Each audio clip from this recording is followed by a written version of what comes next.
Ito po yung tutorial 09 ng YASI Pro St. Anady Structural Analysis in Design Software. For Resilient Reinforced Concrete Building Design Technology Advanced Version. The tutorial 09 is the beginning of the formal analysis. The course for tutorial 09 is Doctorate in Tributary Area Analysis. Sino po ang pamilya sa inyo sa Ad Astra School? Panoorin nyo na lang po yung Inside Elon Musk Ad Astra School sa YouTube channel. Yan po ay sariling academic school ni Elon Musk na nakapokus sa practical learnings. At dyan ko po kinumpare yung ideas kung bakit may doctorate sa tributary area analysis sa tutorial course na ito. Dahil naniniwala ko na ang tunay na may doctorate degree is the one who has rich experience in solving actual and practical problems.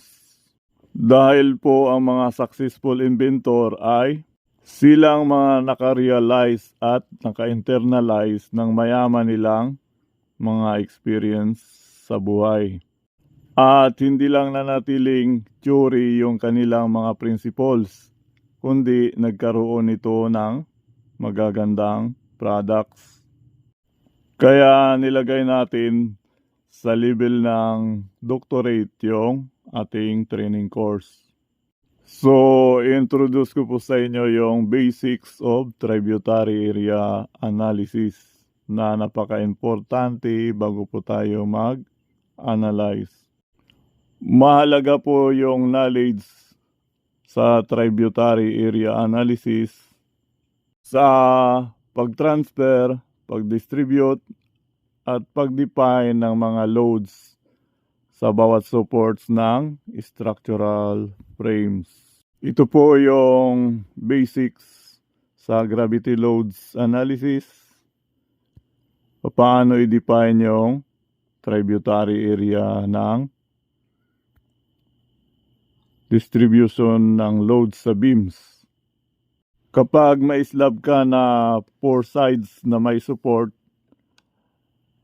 ang simple solution dyan para ma-define mo yung correct tributary area na may didistribute mo ng maayos yung mga loads doon sa bawat supports.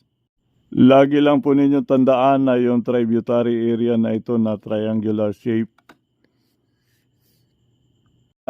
Dinadala ng support na ito at ng support na ito ay doon ito napoform o na-generate always sa shorter span S.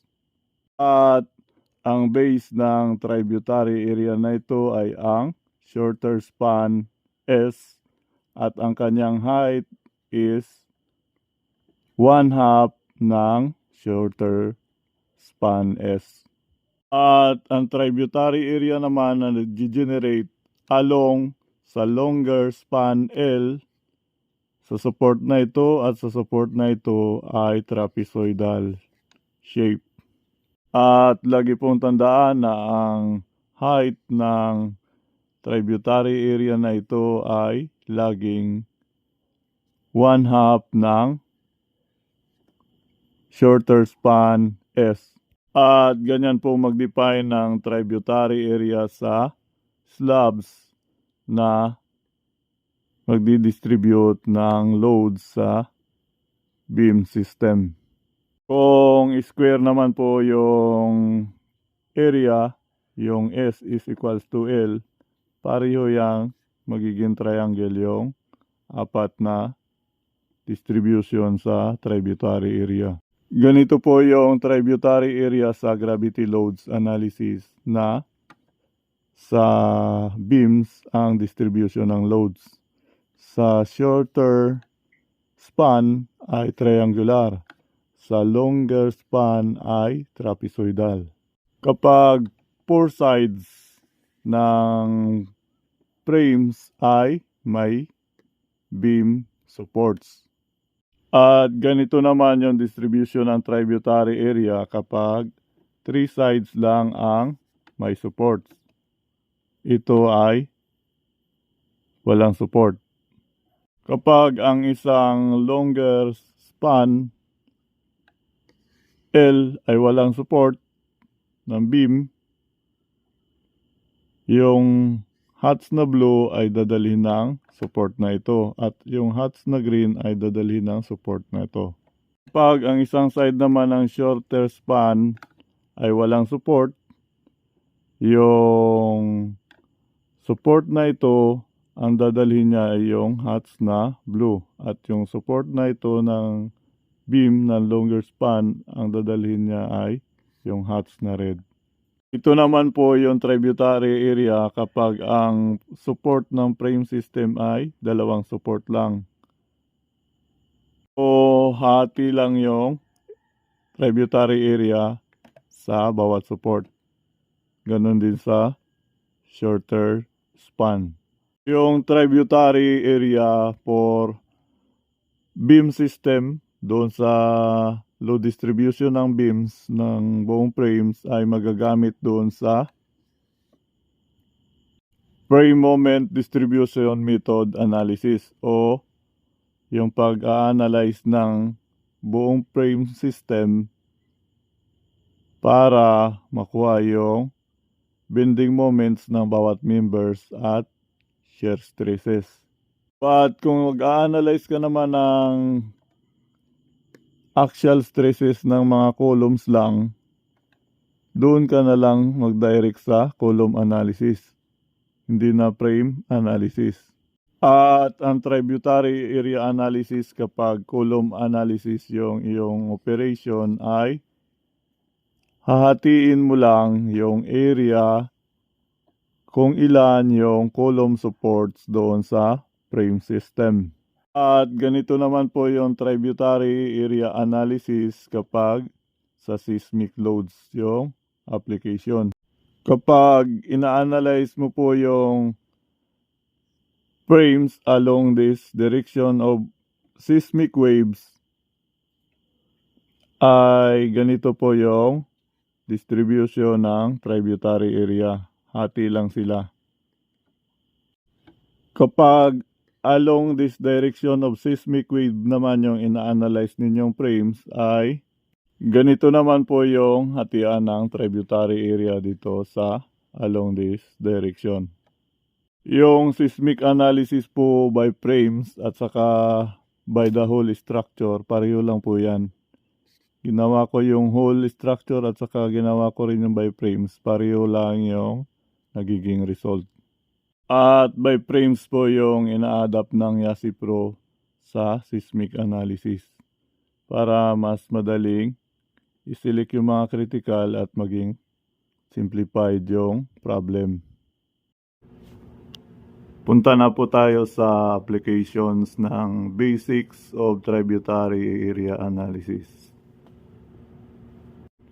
I-discuss po natin dito kung paano i-apply yung basics of tributary area analysis. Yung una po nating i-discuss ay yung tributary area of frame analysis in gravity loads. I-discuss po natin yung tributary area ng frame analysis in gravity loads using this example.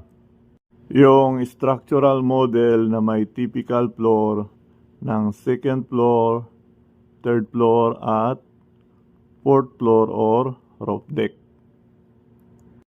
Kapag i-isolate natin yung frame ng may color na blue at may tributary area na red, ganyan po yung magiging representation ng buong frame niya. Kapag i-isolate naman natin itong frame na to na may color blue bandang baba at may tributary area na may kulay red, ganito naman po yung magiging representation ng buong frame niya. Kung ito naman po yung isi-select natin na frame na may color blue at may tributary area na kulay red, ganito naman po yung representation ng buong frame niya. At kung ito naman po yung frame na isi-select natin para i-analyze, ay ganito naman po yung representation ng buong frame niya at tributary area bawat floors.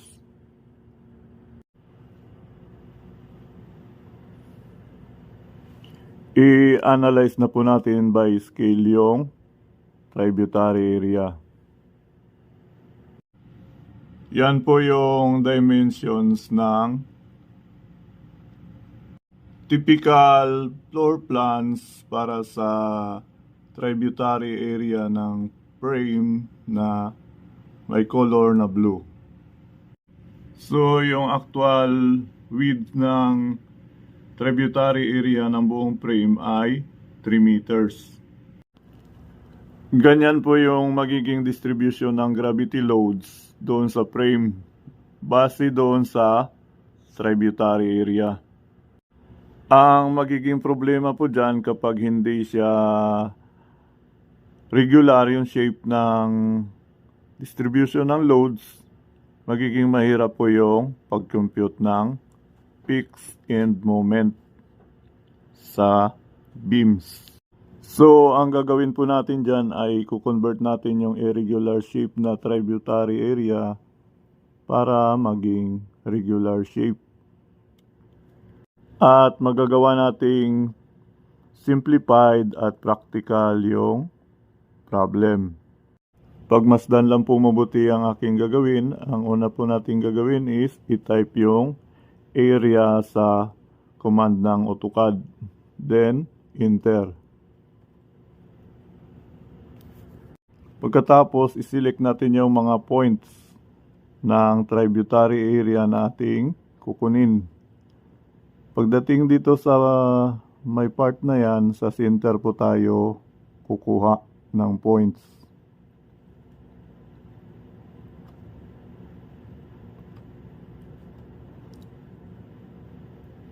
Then kapag na-select na natin lahat, i-enter po natin siya para makuha natin yung actual value ng tributary area.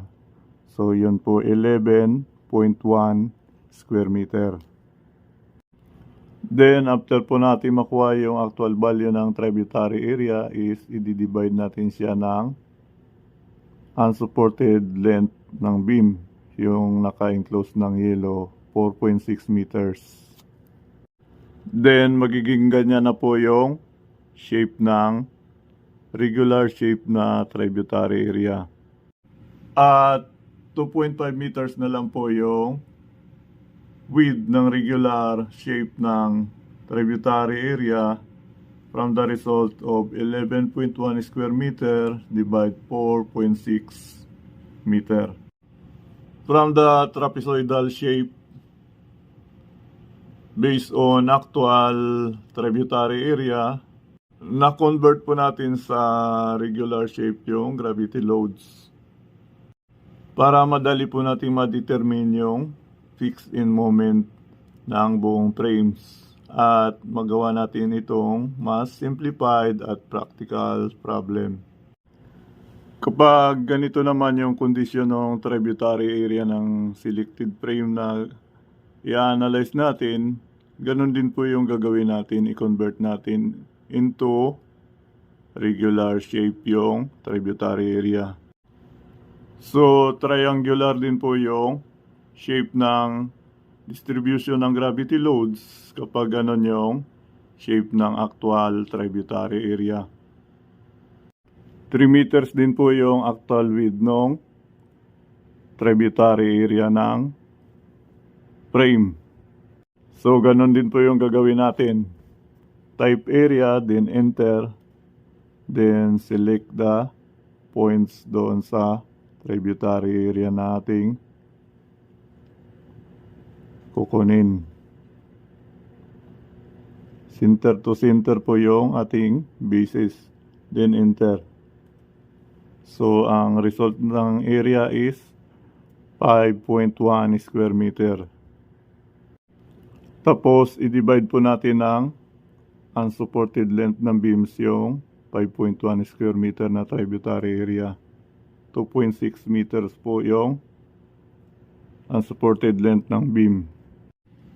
5.1 square meter divide 2.6 meters is 2 meters. Yun po yung naging width ng regular shape na tributary area.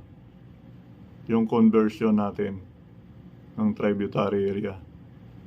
From triangular shape na actual distribution ng gravity loads ay na-convert natin siya sa uniformly distributed loads, yung gravity loads. Take note po sa pagko-convert ng irregular shape na tributary area into regular shape. Halimbawa po, itong area nito ay maliit at ito naman ay malaki. Ang mag-govern po na width doon sa conversion ng tributary area into regular shape ay ang tributary area na mayroong mas malaking value. I-compare po natin yung numerical simulation ng actual loading from this actual tributary area. Compare dito sa converted tributary area. Bali, isa-simulate natin siya sa dead load.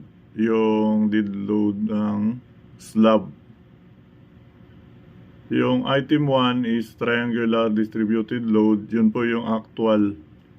Then yung uniformly distributed load is yun yung converted.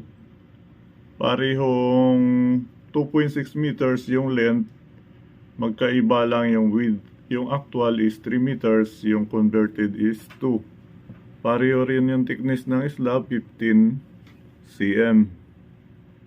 Then, yung result ng loadings is magkaiba yung isa, 10,800 newtons per meter. Yung converted naman is 7,200 lang.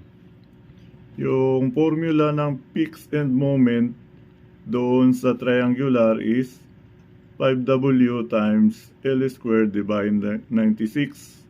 Ang result niya is 3,803 Newton meter. Doon naman sa fixed end moment na uniformly distributed load, WL squared divided 12. Ang result niya is 4,056 Newton meter. Ibig sabihin, yung converted ay medyo mataas lang ng konti doon sa actual. So, yun po yung pinagkaiba. At meron tayong konting factor of safety doon sa converted. Take note po, kaya tayo nagko-convert ng regular shape ng tributary area from actual tributary area para maging simplified at practical yung gagawin nating solusyon doon sa frame analysis. Kasi kapag yan ay inisa-isa na natin yung loadings, meron pa yung mga concentrated load, mas lalo na siyang mahirap i-determine yung mga fixed end moment. Masyado nang komplikado. So, ginawa po natin siyang practical para hindi po tayo malito at isang formula na lang sa uniformly distributed at sa mga concentrated loads. Ang gagamitin po nating frame analysis sa gravity loads ay frame moment distribution method analysis. para makuha natin yung mga moments ng coulombs at saka beams kasama yung kanyang shear stresses. But kung kukunin po natin yung mga axial stresses ng columns, gagamit na lang po tayo ng column analysis para hindi na po natin iisa-isahin na kukunin yung reactions doon sa ating pre-moment distribution method. Matagal yon. Dahil po sa resilient design concept yung na-adapt ng YASI Pro, yung mga gagamitin po nating final bending moments sa beam system ng frame ay direct na nating i-compute using beams analysis. Ang beam analysis ay fixed end moment solution na lang sa bawat beams. So, hindi na mababawasan yung bending moments ng bawat beams. Dahil 100% natin gagamitin yung strength ng beams at hindi natin i-distribute sa columns. Then, yung results ng bending moments sa column system ay gagamitin na lang po natin na mga dummy bending moments para higit na maging resilient yung ating design sa frame system. Gaano ba kaimportante at kailangan mo maging doktor in tributary area analysis? Once na naging doktor ka na sa tributary area analysis at naging doktor ka na rin sa loads analysis, you can save your whole structural engineering career. Dahil kapag meron ka ng strong knowledge sa tributary area analysis at loads analysis, kaya mo nang mag-design ng kahit anong structure na hindi nalalagay sa peligro yung iyong mga dinesign at inanalyze using resilient design concept. At ang very intention po ng YASI Pro St. Anna D Structural Analysis in Design ay mag-provide ng highly simplified and practical design solutions. At ang YASI Pro ay resilient design concept po ang method na kanyang ginagamit. I-discuss po natin yung pinagkaiba ng frame analysis at ng direct analysis. Ang frame analysis po ay buo nating ina-analyze yung mga frames using analytical and numerical simulations. At simultaneous po yung analytic operations sa lahat ng members ng buong frame. But yung direct analysis, pwede mong i-select yung single member lang, example yung column or yung beam, para i-analyze. Yung types of direct analysis po ay number 1, yung footing analysis, column analysis, beam analysis, at slab analysis o any member ng structural frame na pwede mong i-analyze by single member. Napaka-powerful po na gamitin yung direct analysis dahil nagsisave ito ng malaking time kapag nag-a-analyze tayo ng structures. At ang isa sa pinakamahusay na gamit ng direct analysis, kapag gumagamit ka ng commercial software sa iyong design, is na-approximate mo ng mas malapit sa katotohanan yung initial sizing ng iyong mga members na i-input mo doon sa iyong design. Mas maganda kung malaki ang iyong i-design o i-analyze, mag-perform ka muna ng direct analysis para mas accurate at malapit sa katotohanan yung initial sizings na i-input mo doon sa iyong i-analyze at i-design. At hindi ka naghuhula-hula. So, yung direct analysis ay kailangan din ng tributary area analysis. So, mayroon din tayong tributary area of footing analysis in gravity loads at tributary area of column analysis in gravity loads. Halimbawa, nag-select ka ng isang footing para i-analyze or isang column para i-analyze. Ang pagdidefine po ng tributary area ng column or ng footing na na-select mo ay ipapasa mo lang doon sa column na i-analyze mo yung kalahati ng area. So, itong support na to, itong support nito, ito, kalahati ng dinadala ng support na yan, ipapasa mo lang doon sa column. So, ganon yung tributary area ng footings at ng columns kapag sa footing and column analysis.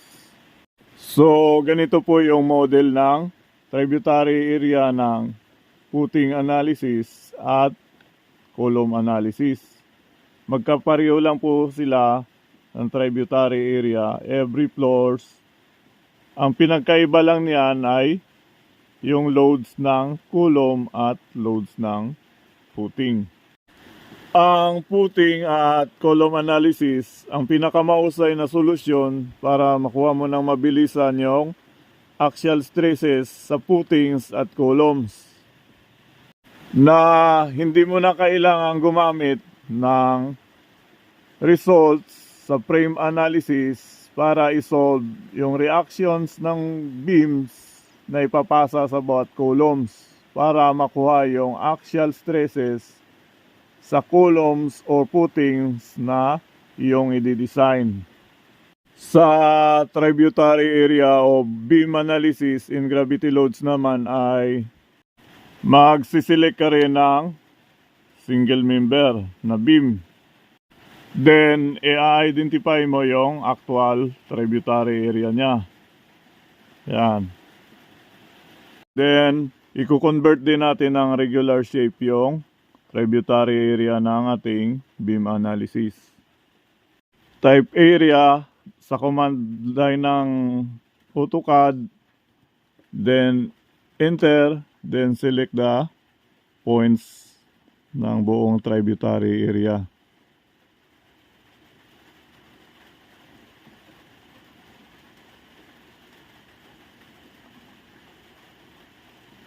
Then enter ulit.